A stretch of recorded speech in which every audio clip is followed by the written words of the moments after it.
আজ সেই ঐতিহাসিক রাম মন্দিরের উদ্বোধনের দিন।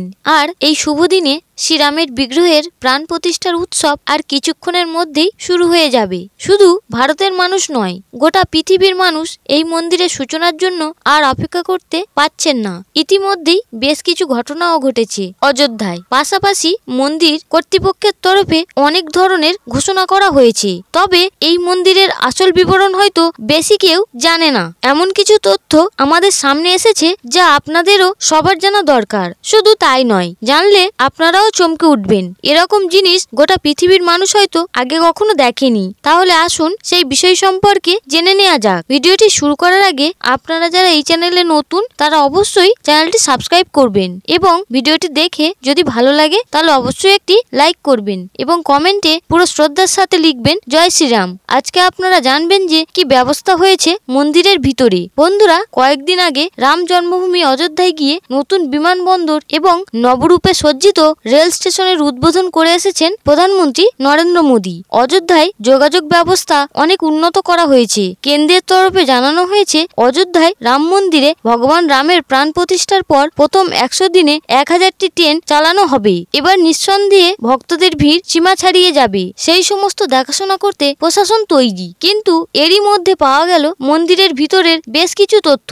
ঠিক কি কি থাকবে আমাদের স্বপ্নের রাম মন্দিরে? জানা গেছে, ঐতিহ্যবাহী নগর শৈলীতে নির্মিত এই মন্দিরের দৈর্ঘ্য পূর্ব পশ্চিমে 380 ফুট, প্রস্থ 250 ফুট এবং উচ্চতা 161 ফুট। এই মন্দির 3 তলা বিশিষ্ট, যার প্রতিটি তলার উচ্চতা 20 ফুট, যেখানে রয়েছে 392টি স্তম্ভ এবং 44টি দরজা। এই মন্দিরের ভূগর্ভস্থ গর্ভগৃহে ভগবান রামের বালক রূপের বিগ্রহ অর্থাৎ শ্রী রামলালার বিগ্রহ স্থাপন করা হবে। প্রথম তলায় গর্ভগৃহ রয়েছে এবং শ্রীরাম প্রাঙ্গণও রয়েছে। এই মন্দিরে 9টি মণ্ডপ থাকবে। সেগুলি হলো নিত্য মণ্ডপ, রঙ্গমণ্ডপ, গুরু মণ্ডপ, সভা মণ্ডপ। পাশাপাশি রয়েছে প্রার্থনা মণ্ডপ এবং কীর্তন মণ্ডপ। এই মন্দিরে বিভিন্ন স্তম্ভ রয়েছে এবং এই মন্দিরের স্তম্ভ এবং প্রাচীরের বিভিন্ন দেবদেবীর মূর্তি চোখে পড়বে। মন্দিরের পূর্ব দিক থেকে 32টি সিঁড়ি, যার উচ্চতা 16.5 ফুট। এটি পেরিয়ে সিংহদ্বার হয়ে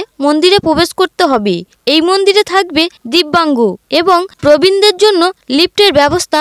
মন্দিরের চারিদিকে আয়তক্ষেত্র প্রাচীর, যার দৈর্ঘ্য 732 মিটার, প্রস্থ 4.25 মিটার। প্রাচীরের 4 কোণে 4টি মন্দির থাকবে, যথাক্রমে ভগবান সূর্য, ভগবান মহাদেব, গণেশ এবং দেবী ভগবতী। প্রাচীরের দক্ষিণ দিকে হনুমান এবং উত্তর দিকে অন্নপূর্ণা মাতার মন্দির থাকবে। এই মন্দিরের কাছে প্রাচীনকালের সীতাকূপ থাকবে। শ্রী রাম জন্মভূমির মন্দির প্রাঙ্গণে প্রস্তাবিত অন্যান্য মন্দির হলো মহর্ষি বাল্মীকির মন্দির। পাশাপাশি থাকতে চলেছে মহর্ষি বশিষ্ঠ, মহর্ষি বিশ্বামিত্র, মহর্ষি অগস্ত্য, নিষাদরাজ, গুহক, মাতা শবরী এবং দেবী অহল্যার মন্দির। এছাড়াও মন্দিরের দক্ষিণ পশ্চিমাংশে নবরত্ন কুবের টিলার উপরে অবস্থিত শিব মন্দিরের সংস্কার এবং রামভক্ত জটায়ুরাজের মূর্তি স্থাপন অনুষ্ঠান করা হয়েছে। জানা গিয়েছে, শুধু রেল স্টেশনের নয়, অযোধ্যায় তৈরি করা হয়েছে অত্যাধুনিক মানের আন্তর্জাতিক বিমানবন্দর।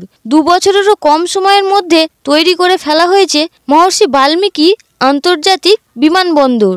বছরে 40 লক্ষ বিমান যাত্রীকে পরিষেবা দেওয়ার ক্ষমতা রাখে এই অত্যাধুনিক বিমানবন্দর। বন্ধুরা, ভিডিওটি আপনাদের কেমন লাগলো তা কমেন্টে অবশ্যই জানাবেন এবং কমেন্ট বক্সে পুরো শ্রদ্ধার সাথে লিখবেন জয় শ্রীরাম।